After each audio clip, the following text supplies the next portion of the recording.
Welcome to Certain Point of View's Trade School, where each episode a different host talks about a comic book trade paperback that they loved and why they love it. Hey folks, welcome to another brand new episode of Trade School. I, of course, am still Matt, aka Stormageddon, one of the co-hosts of the Fun and Games podcast and the Reignite podcast, both featured on this incredible podcast network.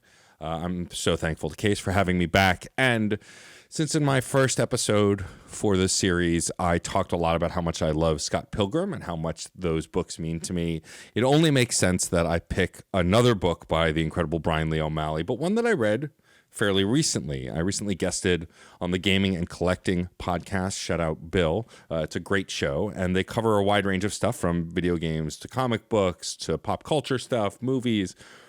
And both Bill and I had never read the graphic novel Seconds by Bryan Lee O'Malley, which was their follow-up to Scott Pilgrim.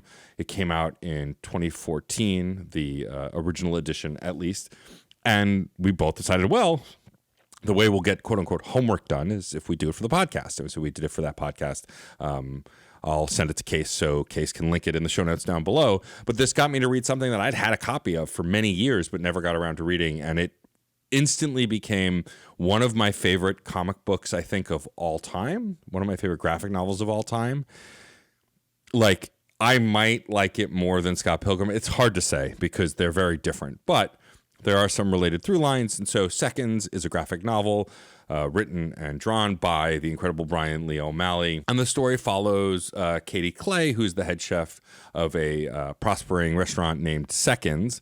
And in Katie's story in the beginning, she's also trying to open a new restaurant because she's actually sold Seconds to her partner, and she wants a new restaurant to kind of like start over without being a world-renowned chef and having a famous restaurant. She wants to just go independent and start small again. And over the course of the beginning of the book, and I guess if you don't want any spoilers for Seconds, go read it right now, but I'm only going to give minor setup spoilers.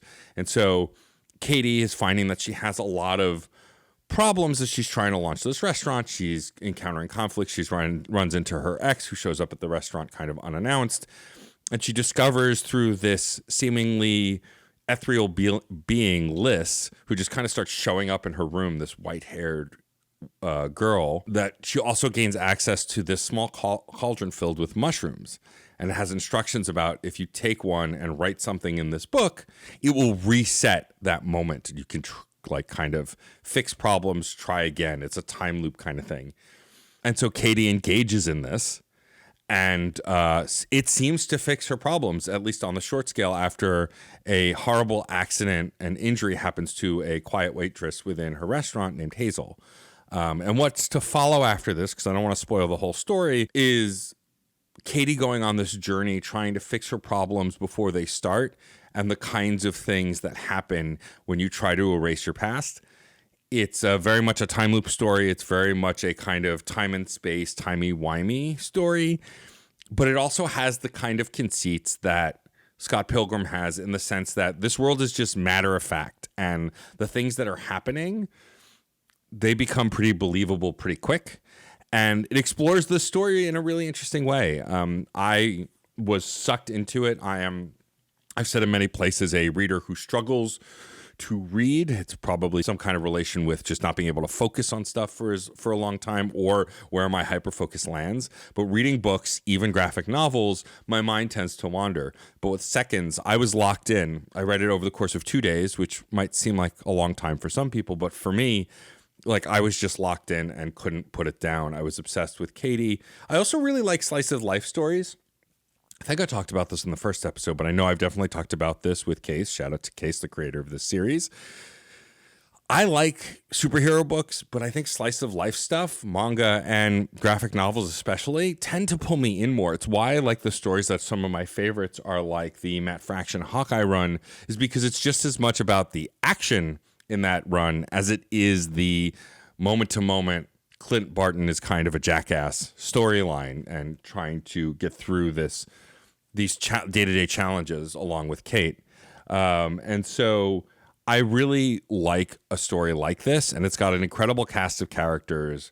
It has, themes of friendship, learning from your mistakes, not trying to change the past. It's just a very it's a very cohesive book that is really, really interesting. It's also some of Bryan Lee O'Malley's best art.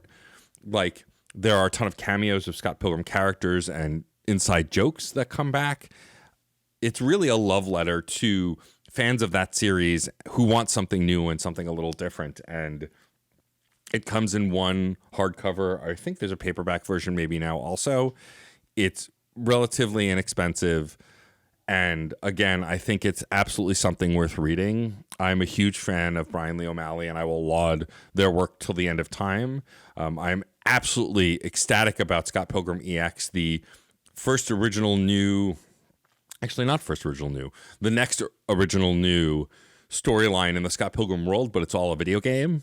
You can bet your ass that Case and I are going to find some way to talk about that somewhere. But I think if you're a fan of Bryan's work, or even if you're not, if you've never even read Scott Pilgrim before, this is a great starting place for Bryan Lee O'Malley's work because it's one book, it's not multiple volumes, it's a complete story with a beginning, middle, and end. And I think it's really got a lot to chew on as far as the writing, the art, the characters, the storytelling. And like, I am remiss to go on too much longer. Remiss? Is that the right use of remiss? Who the hell knows? I don't want to go on much longer because I really do think this is something worth reading while knowing as little as possible. I know some of these episodes, mine included, have been more summary heavy, giving the large breadth of the story because it's for people who have read it. But I, especially over on SideQuest, which inspired this series, I tend to lean more on the side of leave the mystery and let people go discover it. And people can really like nod along with the stuff if they've read it before, but if they haven't, it might intrigue them to go read it. And I know a lot of folks like me who loved Scott Pilgrim who hadn't read this yet, and I'm willing to bet there are still a bunch of y'all out there who haven't. And so please go check out Seconds by Bryan Lee O'Malley. It's really an awesome book, and I can't recommend it enough. And with all that said, I am Matt, aka Stormageddon. I am one of the hosts of Fun and Games podcast and the Reignite podcast. You can find them wherever you get your podcasts or at certainpov.com. If you want to find me, I am most active on Blue Sky. DJStormageddon.com is my username over there. That URL also, DJStormageddon.com, is the greatest place to go to find both of my podcasts, my Twitch page, all of my socials. Everything's there if you want to interact. And please, if you read this book as a result of this episode, post in the Discord, where I'm sure there's a link down below, or on certainpov.com, or find me on socials and tell me because I want to hear about it. I love this book so much. I want more folks to read it. And with all of that said, all that's left to say is happy reading. Video games are a unique medium. They can tell stories, Immerse us in strange, fantastic worlds, blur the very boundaries of our reality. But at the end of the day, video games are fun, whatever fun is to you. And on Fun and Games, we talk about the history, trends, and community of video games. It's a celebration of all the games we play and all the fun we find within them. And there's so many more games out there. So we hope you'll share in that conversation with us. Fun and Games podcast with Matt and Jeff. Find us on certainpov.com or wherever you get your podcasts. And happy gaming. CPOV. certainpov.com.